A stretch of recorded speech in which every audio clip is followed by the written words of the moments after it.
वक्त बदला, तारीख बदली, फिर से वो बिहार का चुनाव आ गया। चुनाव वो जिसकी राह नए मुख्यमंत्री बनाने की तैयारी हो रही है, या वही पुराने नीतीश कुमार फिर से और नई रणनीति के साथ बिहार की राजनीति को अलग धार देंगे। क्या होगा जब बिहार में विधानसभा चुनाव होगा? 243 सीटों वाला विधानसभा चुनाव, जब चुनाव सितंबर अक्टूबर के अंत तक हो जाएगा तो बिहार की जनता 243 सीटों में से किसको ज्यादा सीटें देगी? गठबंधन की सरकार के मुखिया क्या तेजस्वी यादव मुख्यमंत्री बन पाएंगे, या फिर बीजेपी के सहयोग से जेडीयू कोई नया चेहरा निशांत कुमार पे खेल खेलेगा, या फिर बीजेपी कुछ बड़ा खेल चुका होगा? बात तो यहाँ पे प्रशांत किशोर की भी होगी कि 243 सीटों पे चुनाव लड़ते के साथ ही त्रिकोणीय मुकाबला के लिए बिहार को तैयार करने जा रहे हैं, या फिर वही होगा जो उपचुनाव में हुआ था? इन सारे सवालों का जवाब इस वीडियो में मिलेगा। नमस्कार, ए स्पेस के स्पेशल वीडियो में आपका स्वागत है।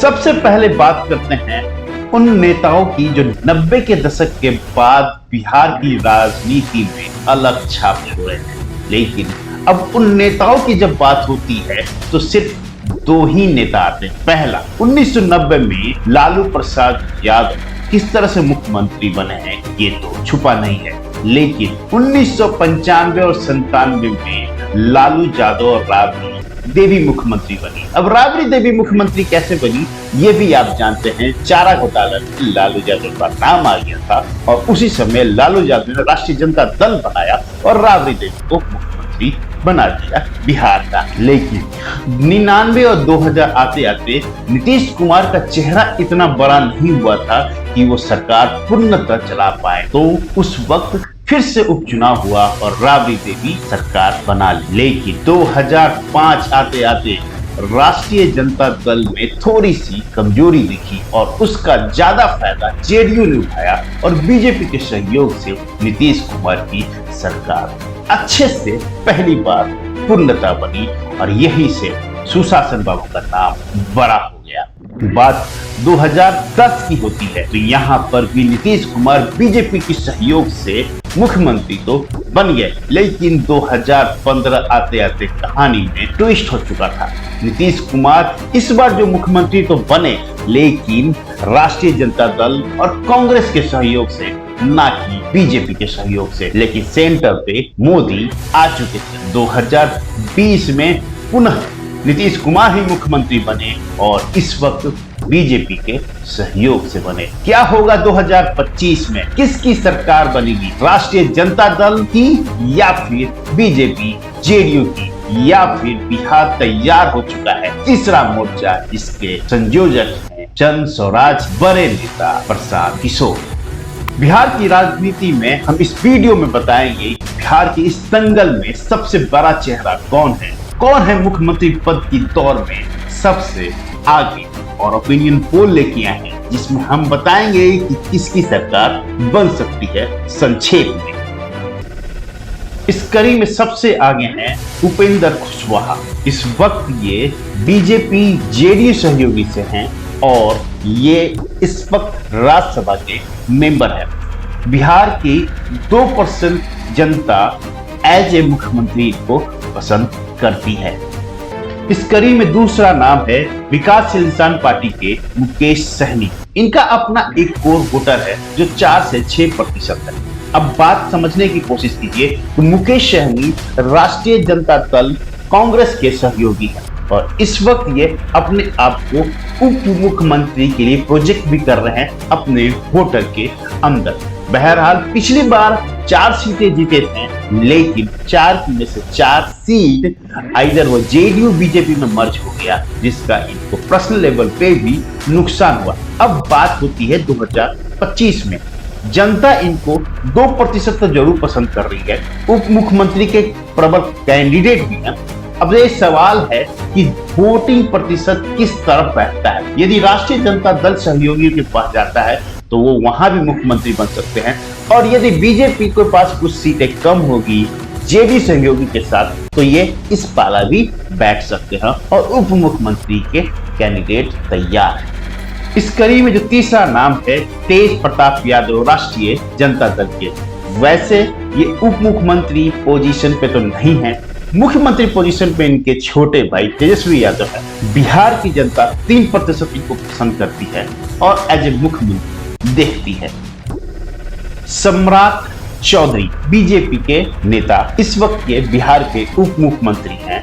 वैसे कुर्मी समाज से आते हैं और 3% लोग इनको एज चीफ मिनिस्टर कैंडिडेट देख रहे हैं, लेकिन बीजेपी में ऐसा होता नहीं है। आमतौर पे बीजेपी में जो मुख्यमंत्री कैंडिडेट होता है वो बहुत हिडन कैंडिडेट होता है। रिजल्ट आने के बाद यदि सहयोगियों से ज्यादा सीटें गिनती है और बीजेपी को लगता है कि कोई बड़ा नेता है उनके सामने, तो उसको दरकिनार कर देते हैं और एक छोटे से कार्यकर्ता को बीजेपी मुख्यमंत्री पोजीशन दे सकता है। तो सम्राट या चौधरी इस वक्त 3% लोग बिहार की जनता पसंद जरूर कर रहे हैं। कन्हैया कुमार कांग्रेस के नेता 4% लोग ये पसंद कर रहे हैं कि ये बिहार की राजनीति में मुख्यमंत्री बन सकते हैं। अब बात यहाँ पे ये इतना इंपॉर्टेंट है क्योंकि ये इस वक्त पद यात्रा कर रहे हैं, बिहार जोड़ने की तैयारी कर रहे हैं, बिहार में जो पलायन हो रहा उस पर बातें कर रहे हैं। राहुल गांधी का फुल सपोर्ट है,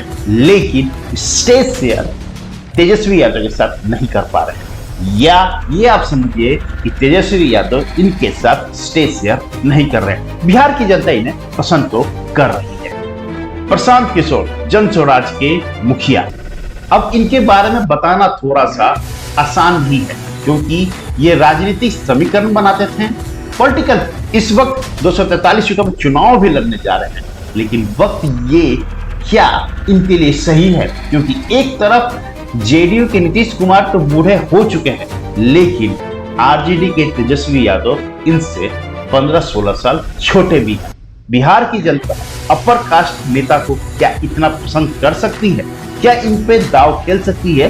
ये तो समय बताएगा। इस वक्त 9% लोग बिलीव करते हैं कि ये मुख्यमंत्री जरूर बनेंगे बिहार की राजनीति में 2025 के विधानसभा चुनाव में। चिराग पासवान, वैसे किसी नाम के लिए इनको जोड़ना मुश्किल है। अभी ये उप मुख्यमंत्री के कैंडिडेट जरूर बन सकते हैं, लेकिन मुख्यमंत्री कैंडिडेट नहीं है। 6% लोगों का मानना है कि 2025 के विधानसभा चुनाव में ये मुख्यमंत्री बनेंगे। इस वक्त जनता की राय सिर्फ प्रतिशत में ही है, लेकिन कैंडिडेट ये मुख्यमंत्री के नहीं है। नीतीश कुमार सुशासन बाबू, अब मोहताज ये किस चीज के हैं ये समझने की कोशिश कीजिएगा। इस वक्त उम्र ढल चुका है, राजनीतिक पारी के सबसे लास्ट पायदान पे आ चुके हैं। अब ये या तो पोजीशन छोड़ना होगा या कंटिन्यू भी करना होगा, तो हार 6-8 महीने की बात है। अपने पुत्र निशांत को कितना प्रमोट करेंगे, बीजेपी कितना सहयोग करेगी, क्या गठबंधन इनके लिए फिर से रास्ता तैयार करेंगे? इन सारे समीकरण के हिसाब से नीतीश कुमार इस वक्त शूट तो जरूर कर रहे हैं, लेकिन 12% ही लोग इनको पसंद कर रहे हैं as a chief minister candidate. इस नाम में सबसे बड़ा चेहरा है तेजस्वी यादव राष्ट्रीय जनता दल के, सबसे यंग, डायनेमिक और परफेक्ट कैंडिडेट हैं बिहार की राजनीति में। 21% लोग पसंद करते हैं, जबकि इनका कोर वोटर यादव और मुस्लिम है। लेकिन आप कुर्मी, ब्राह्मण, राजपूत या कायस्थ में भी जाएंगे तो candidate as a face CM ये सबसे ऊपर है। लोग पसंद तो जरूर कर रहे हैं, लेकिन प्रॉब्लम सिर्फ टक्कर देने की आती है। तो इनके सामने जो चुनाव लड़ने जा रहे हैं वो प्रशांत किशोर है। विधानसभा चुनाव में प्रशांत किशोर इनके साथ चुनाव लड़ेंगे, इनके आमने सामने की लड़ाई हुए और सबसे ज्यादा हॉट सीट बनते हुए नजर आ रहा है। बिहार की जनता 21% पसंद कर रहे हैं as a chief minister candidate. अब ओपिनियन पोल 243 सीटों का, 243 सीटों में जिसके पास बहुमत होगा उसका आंकड़ा कम से कम 122 की होनी चाहिए। अब बिना गठबंधन वाले को कितनी सीटें मिलेगी? 243 में से आरपी सिंह, पारस, एलजेपी, जन स्वराज और एआईएम को ए स्पेसिफिक ओपिनियन पोल के हिसाब से 15 सीटें मिल रही है। वहीं पर इंडिया गठबंधन, जिसमें राष्ट्रीय जनता दल, कांग्रेस, विकासशील इंसान पार्टी और सीपीआईएम समूह की बात करते हैं तो 243 में से इनको 111 सीटें मिल रही है हमारे ओपिनियन पोल से। अब रही बात एनडीए की, जिसमें बीजेपी, जेडीयू, एलजेपी, हिंदुस्तान अवाम पार्टी, रालोसपा 243 में से 117 सीटें मिल सकती है। अब बात आती है कि 222 का जिसके पास आंकड़ा होगा उसकी सरकार बनेगी और बहुमत के करीब इस वक्त बीजेपी जेडीयू सहयोगी को दिख रहा है। वहीं पर इंडिया गठबंधन पास 111 सीटें आ रही है। अब प्रॉब्लम क्या है, यदि 70 सीटों पर बात कांग्रेस की अड़ेगी तो डेफिनेटली ये फायदा जेडीयू और बीजेपी को होगा। इसलिए राष्ट्रीय जनता दल सीटों का बंटवारा सही से और सही टाइम पर कर देता है तो डेफिनेटली इसका बेनिफिट इंडिया गठबंधन को होगा, बनिस्बत एनडीए के। दोस्तों, ये वीडियो आपको कैसा लगा प्लीज कमेंट बॉक्स में जरूर बताइएगा। मिलते हैं अगले वीडियो में, तब तक के लिए नमस्कार।